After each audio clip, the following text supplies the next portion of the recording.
So not the greatest picture in the world, but it's the only picture I had of our newer serial label. They used to be silver, they're now white and black. We have our model numbers here, which we have lots of different acronyms here. So this is MSD, so this is medical scroll duplex. This happens to be 020, so it's 2 horsepower. Okay.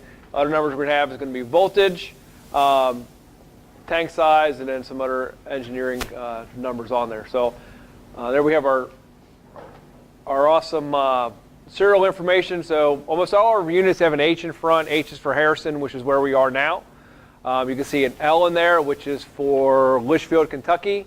You'll see that in a lot of the climate control systems. And some of our scroll enclosures, all that production other than climate control has been moved up here to Harrison, which is why in the beginning I said we had Harrison in Japan. So we're not using the Litchfield facility anymore other than tanks and climate control. Next is the date code, which is when the unit was manufactured. That's when the ship date, that's when it leaves the facility. We create that label right before the unit gets created. So the whole building process, there's no label put on the machine until the very end. They print the label out with that day on it, that's the day it's going to ship. So it ships on this day, or worst case the day after if there's some kind of shipping delay. Okay. Our 7-digit serial number, this is the same as the sales order number. So when you guys put in a PO for a unit, you're assigned a sales order number. That is the same number. The last grouping, 3 numbers, is a sequence number. The sequence number really only becomes important if you've ordered multiple of the exact same units on your same PO. So if you ordered 2 of these exact systems on your same PO, then all of this would be the same for the 2, but this sequence number would be a variance. It's not very often that happens. Sometimes it does.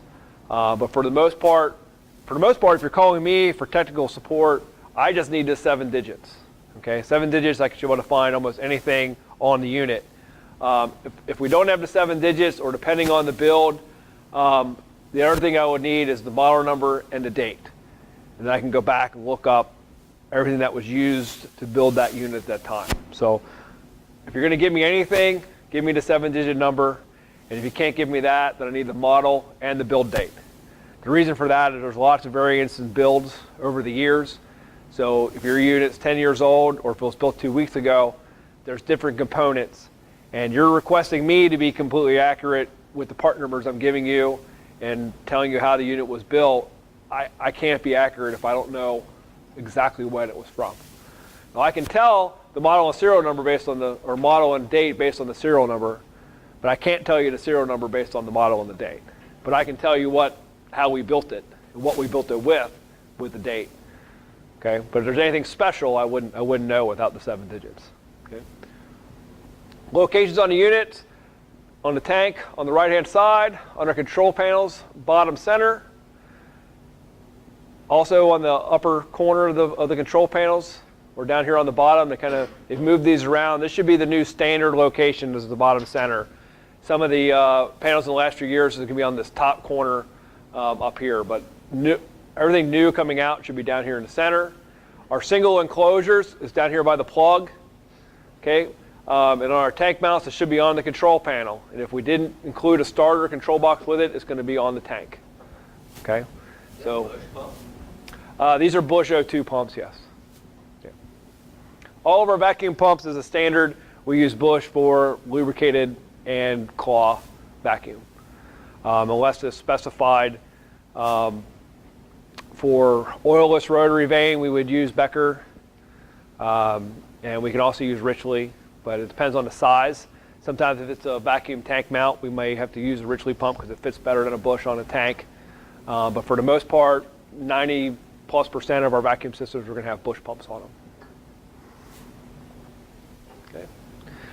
Break this down some more. Of the model number, this is standing for medical pump duplex. So whenever you see an MPD or a PD on almost all of our builds, it's going to be recip pumps. Okay. If it's an MSD, it's going to be a scroll pump, medical scroll duplex. MP for pump is going to signify a recip pump. 075 is going to be 7.5 horsepower, tank size, voltage, and if it has a desiccant dryer or not. Okay? For what you guys are doing, most of the time you're just going to need to know, this first group, and you're going to have enough to get you started. And then from there, you're going to probably be on site. You're going to look at the dryer, know what the dryer it is. I'm not going to claim to have all the numbers memorized. Okay? Serial number of the package, what we just talked about, Harrison, the date, the sequence, the 7-digit serial number, and the sequence number.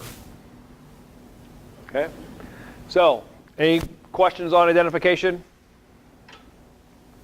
Okay. Yes? I didn't know this, but I'm seeing these orange pumps. Is that the O2 assured pump? Those are O2 assured pumps.